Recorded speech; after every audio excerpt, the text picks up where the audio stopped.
ভাইজান আপনার পরিচয় দিয়ে এই ড্রেনেজ ব্যবস্থার ব্যাপারে একটু বক্তব্য দিন জনস্বার্থে। মুর্শেদ আলম ভুইয়া। আপনারা তো নিশ্চয়ই জানেন যে জামগড়া বাগবাড়ি রোড, এটা দীর্ঘ 2.5 বছর যাবৎ পানি নিচ্ছে। এটা এখন বর্তমানে 2.5 ফিট পানি নিচ্ছে ছিল। আমরা সামাজিকভাবে ঐক্যবদ্ধ হইয়া, যেহেতু আমাদেরকে কোনো সহযোগিতা করার লোক নাই, এখানে চেয়ারম্যান নাই, ওয়ার্ড কমিশনার নাই, ভাই যে আমরা নিজেরাই করতেছি। এখন এটা ভিতরে ড্রেনটা একদম জাম হয়ে গেছে। এটা একটা অপরিকল্পিতভাবে ব্লক বসানোর কারণে ব্লকের নিচে বালুগুলো ড্রেনের ভিতরে ঢুকে গেছে। এই বালুগুলো আমরা এখন মেশিনের মাধ্যমে অপসারণ করার চেষ্টা করতেছি। হয়তো এই কাজ যদি সফল হয় তাহলে ইনশাল্লাহ আমাদের এই ড্রেনটা চলমান হবে এবং সাকসেস হবে। আর একটা বিষয়, নয়নজলি খালটি ফ্যান্টাসি কিংডম সহ যারা দখল করে রেখেছে সেই দখলদারদের বিরুদ্ধে আপনার কি বক্তব্য? এটা আমরা অনেকবারই চেষ্টা করছি, কিন্তু সব ক্ষেত্রে ব্যর্থ হয়েছি। কারণ আমরা কখনোই ওই ফ্যান্টাসি কিংডম ওরা বলে, কিন্তু বাস্তবে সহযোগিতা করে না। ওইটা অবশ্যই ওই ড্রেনগুলো ওপেন করে এবং এটা চলাচলের উপযোগী করা এবং ডেলি যাতে পরিষ্কার করা যায় সেরকম ব্যবস্থা করে নয়নজলি খালটা যদি উদ্ধার করা হয় তাহলে এই এলাকার এবং এই ইউনিয়নের জনগণের বেঁচে থাকার একটা অবলম্বন হবে। আদারওয়াইজ এটা একটা বিষাক্ত নগরীতে পরিণত হবে।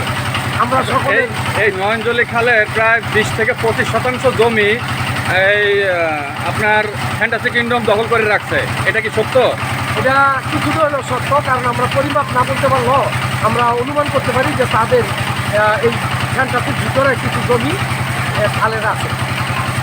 আচ্ছা, এই ফ্যান্টাসি কিংডম সহ যারা এই দখল করে রেখেছে সরকারি নয়নজলি খালটি, তা আপনারা এই ব্যাপারে উদ্যোগ কী নিছেন? এই ব্যাপারে আমরা বহুবার উদ্যোগ নিচ্ছি এবং এইখানে যারা দখলদার ছিল তাদেরকে আমাদের সম্মানিত ম্যাজিস্ট্রেট, যেমন ভূমি মন্ত্রণালয়ের উনি আইসা ওনাদেরকে একবার গ্রেপ্তার করেও চালান করে দিচ্ছে, কিন্তু সেই প্রক্রিয়া এখন তো আর চলমান নাই, যার জন্য আবার ড্রেন ইয়াগুলো নয়নজলি খালগুলো বন্ধ হয়ে যাইতেছে। এটা যদি আবারও এরকম প্রক্রিয়া শুরু হয় তাহলে হয়তো আমরা একটু উপকৃত হব এবং নয়নজলি খালটা উদ্ধার হবে। ধন্যবাদ আপনাকে।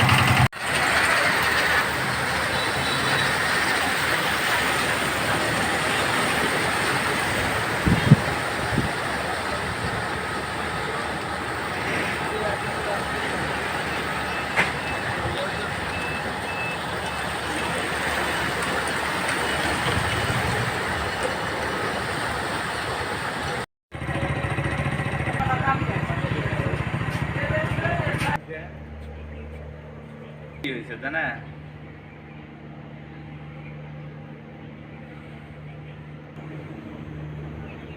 এবার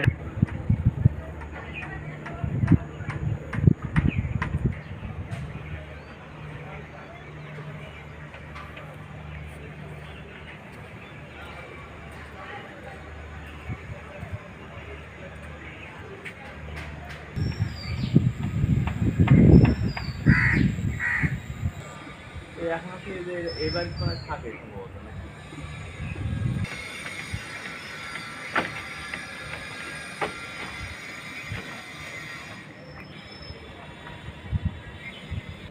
আলিম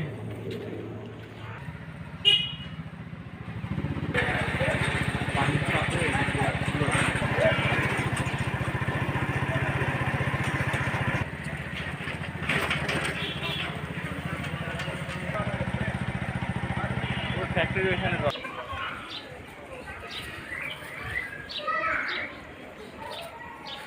পুরো খালটাই দখল করে রাখছে, নয়নজলি খালের কোনো অস্তিত্বই নাই।